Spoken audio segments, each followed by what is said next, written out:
Hey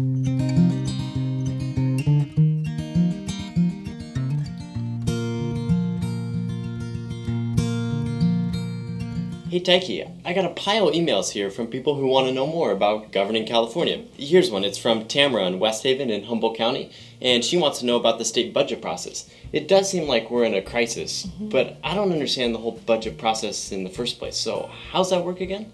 Well, Matt, it's true. A simple thing like dividing up the budget pie can get pretty complex, but we need a budget every year to spell out where we're going to spend our money, and you have to balance the expenditures against the revenue. The governor writes a first draft in January, then in April the taxes come in so we know how much money we have, and so in May he writes a new draft called the May Revise.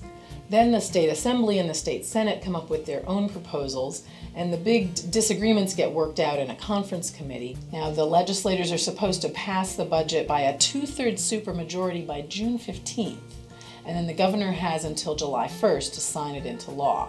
But they rarely meet those deadlines. Okay, so how does the state get its money? Well, state revenue comes from taxes and also from bonds and fees and the federal government. Here, let me show you. The general fund, which is the biggest pot for public services, about half of that comes from the income tax. Then another 30% is from sales tax, 10% from corporate tax, and the rest comes from a few other sources. And you know, this makes our budget a lot more volatile than other states, which rely more on property taxes. Wait, I'm confused. What do you mean by volatile? Well, income tax and sales tax go up and down with the economy. And California has a very progressive income tax. We rely a lot on taxing the wealthy, and a lot of their income is from capital gains. So when Wall Street's doing well, the state is flush. But when the capital gains dry up, the state budget takes a big hit. Wow. Okay, so how is that all that money then spent? Well, running the state of California, remember, we're 38 million people. So last year it was about a $120 billion operation, and most of that went through the general fund. It's right here on the chart. We spent about 40% on K-12 education, another almost 30% on health and human services, about 12% on higher ed, and about 10% on criminal justice, and then there were a few smaller areas as well. This all seems actually pretty straightforward. How come there's such a struggle just to pass the budget? Really, there's a fundamental debate going on. Does California have too much spending or too little revenue? Democrats want a bigger revenue pie to pay for the programs and services that Californians say they want. Republicans want a smaller expenditure pie. They want to cut programs so that Californians don't have to pay higher taxes. And the voters have said they want both more services and lower taxes. And that's the problem. I hope one of those is Apple. What about that 2/3 supermajority that you mentioned earlier?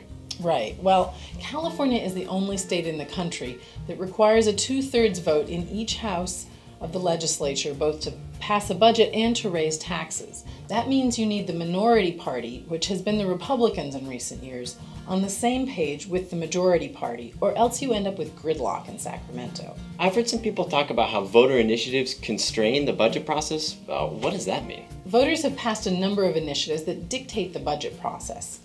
Some of them restrict the revenues, like Prop 13, which cut property taxes, and other ones guarantee a certain amount of spending in certain areas, like Prop 98 for education.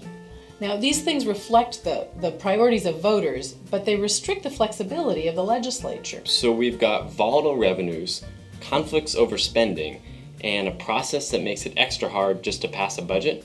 That sounds like a real recipe for a crisis. Well, there are some folks proposing solutions. Some of the ideas include overhauling the tax code, putting more money into a rainy day fund, and also going to a 2-year budget cycle. Now, there are also discussions going on about whether we should make it easier to pass a budget, just going to a simple majority vote. Okay, Taiki, thanks for that explanation. Now that the budget process makes more sense, I'll be sure to keep my eye on Sacramento. And that pie that you baked. Here you go, Matt. Thanks a lot. And thanks to Tamara for asking about the budget.